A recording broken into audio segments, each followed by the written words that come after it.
Hello, I'd like to share with you a brief story about my perspectives on the pilot of the COD remote proctoring service conducted during the final exam week of the spring 2020 semester. The red are shown here are significant contributors to that effort, and this is.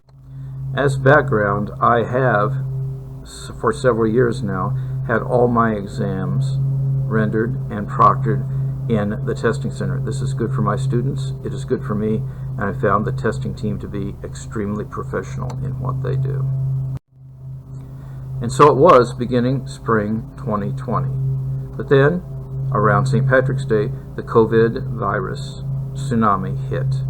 And like everyone else, I had to build a bridge from what I was planning to do to what I could do. This included assessment. Academic honesty is a partnership between faculty and students, and I elected to stress test this. I found that partnership was still a work in progress. This is what happened in the testing center. This is what happened in a paradigm of academic honesty partnership. I turned things around and started imposing elements of rigor that I was going to impose on the final, although I didn't know exactly how. This came to a little bit of a head at what we call the Cinco de Mayo quiz administered on the 5th of May. Just like the Cinco de Mayo, in history, there was significant bloodletting and a huge outcry. Also on Cinco de Mayo, we had a math meeting. Chris Bailey reported on great success using cell phones, and Cheryl indicated that the testing service was planning on building upon this concept to have a service for students. I asked her who I should talk to, and she said I should talk to Jane Schubert. I reached out to Jane and spoke with her later in the day on the 6th.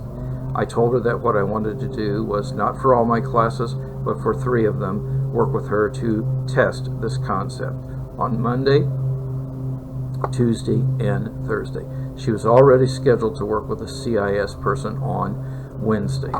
Jane got busy. This is my discrete math class, and this is the checklist that they did, building upon the Bailey idea and the protocol. They added much elements of the testing center to this and student support mechanisms. The entire test session was recorded and watched by the proctor. And once the exam began, you could not take breaks. It was much like this NASA controlled center, except it was socially distanced. Jane recruited proctors who individually Zoomed with individual students and proctored the exam. Jane was in constant contact with them via cell phone, and I was constantly available via cell phone for Jane. At 1 p.m. I issued a PDF with exam content, emailed to them and posted it here.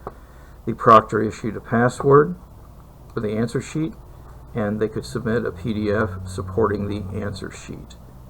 Lots of moving parts. There are reasons why. We had to have plans B and C. We did, and on occasion, for certain students, we had to use them. But we learned about just-in-time notification of no-shows. We learned about recovering waterlogged phones. There's a burner phone story, and one student wanted to sit on the floor. In conclusion, I was really encouraged. These 3 final exams were administered this way. The testing staff was, as always, remarkable. The students were, in large measure, accepting. All the venom was directed at me, and there wasn't that much of it. There are issues, such as scalability, but I signed up again to do this during the summer 2020. You can too. A workshop is being planned. Take care.